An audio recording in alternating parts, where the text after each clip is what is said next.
எல்லாம் நல்லா இருக்கீங்களா? சரிங்க. ஒரு டிவி நிகழ்ச்சிங்க. அந்த டிவி நிகழ்ச்சியில ஒரு பொண்ணு வந்து ஆ சொன்ன இந்த சம்பவங்க.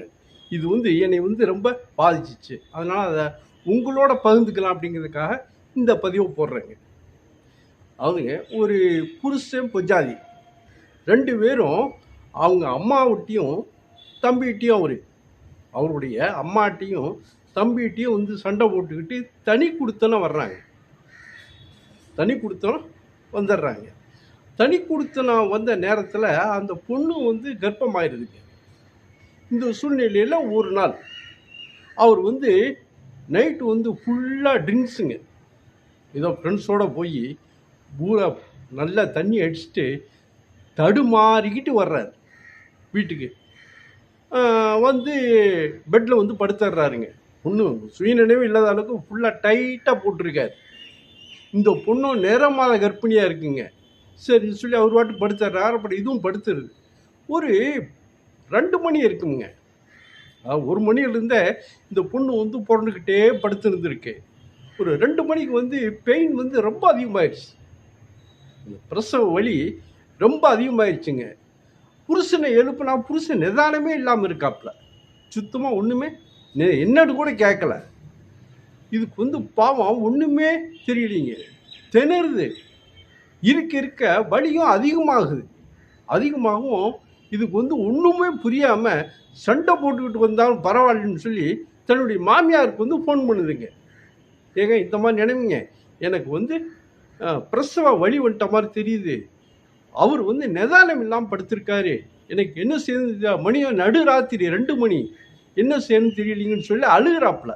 உடனே இல்லைம்மா நீ ஒன்றும் பதட்டப்படாத அப்படின்னு சொல்லி போட்டு டக்குன்னு வந்து தன்னுடைய சின்ன பையன் கூட இருக்கான்ல அந்த பையனை வந்து கூட்டிக்கிட்டு 2 வீலரில் வந்து நேராக கிட்டுக்கிட்டு, ஏன்னா ரொம்ப தூரங்க வீடு வந்து கிட்டேலாம் இல்லை.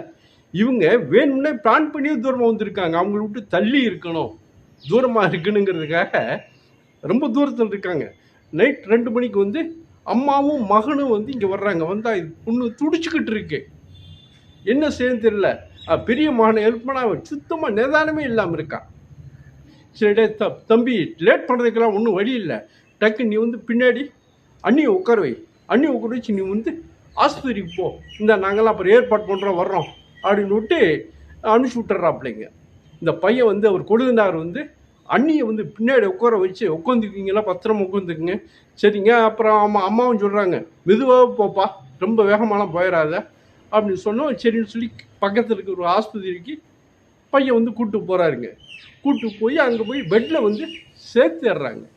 சேர்த்துனா அப்புறம் இந்த அம்மாவும் வந்து மற்றவங்கெல்லாம் ஃபோன் பண்ணி இவங்கெல்லாம் ரெடியாகி பார்த்தா கொஞ்ச நேரத்தில் வந்து குழந்தையே பிறந்துருச்சுங்க. அந்த பொண்ணுக்கு வந்து ஒரு குழந்தையே பிறந்துருச்சு.